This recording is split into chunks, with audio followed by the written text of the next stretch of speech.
The Clean Water SRF program and and I got this right now, the WIFIA program provides significant federal investment for our water infrastructure projects.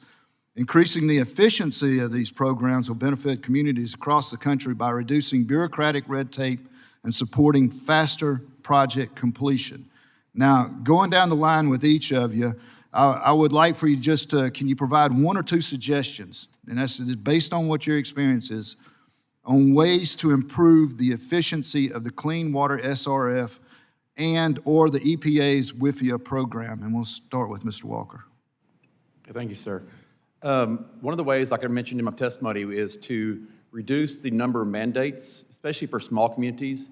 There are 7,000 water systems in Texas, most of them under 500 connections, and assuming they can handle all these mandates and the reporting is not a good thing. They just can't do it. It takes a lot of work. Texas is just now starting to use WIFIA. One of the problems with it that I've heard, it's really for bigger communities. I mean, the application fee is $100,000 off the bat, and it's non-refundable. So small communities can't afford that. Plus, the small communities has to pay the consulting fees for EPA. And it can only be 49% of the project. So they got to find another 51% of the project, which is usually the SRFs. So that's kind of applying two different places. It's not really good for small. It works great for a large, sophisticated community, but it's really not good for small communities. Thank you. Honorable Hillier. Yeah. Thank you for that question, and I really appreciate and admire your mindset in coming into these subcommittees.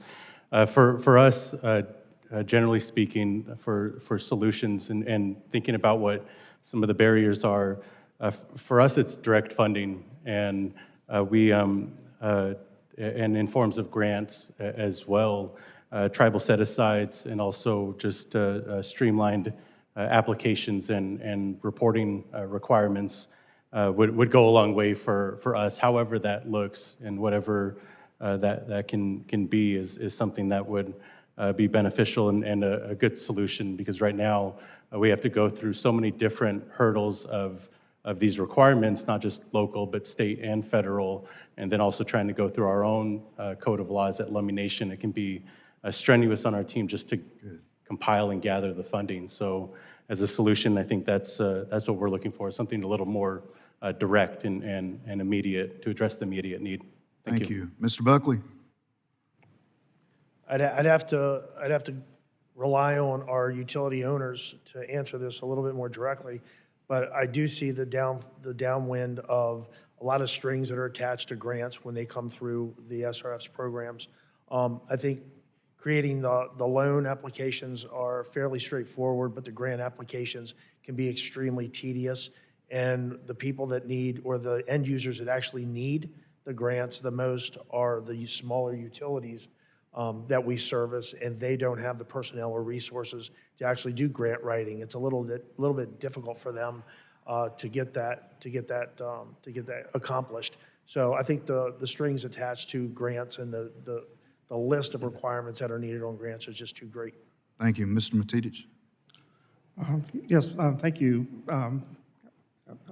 I would suggest on the WIFIA side that more widespread use of the master agreement mechanism that I mentioned in my testimony, where through a single letter of interest and application, you can get an approval for a multi-year, like 10-year or 15-year period.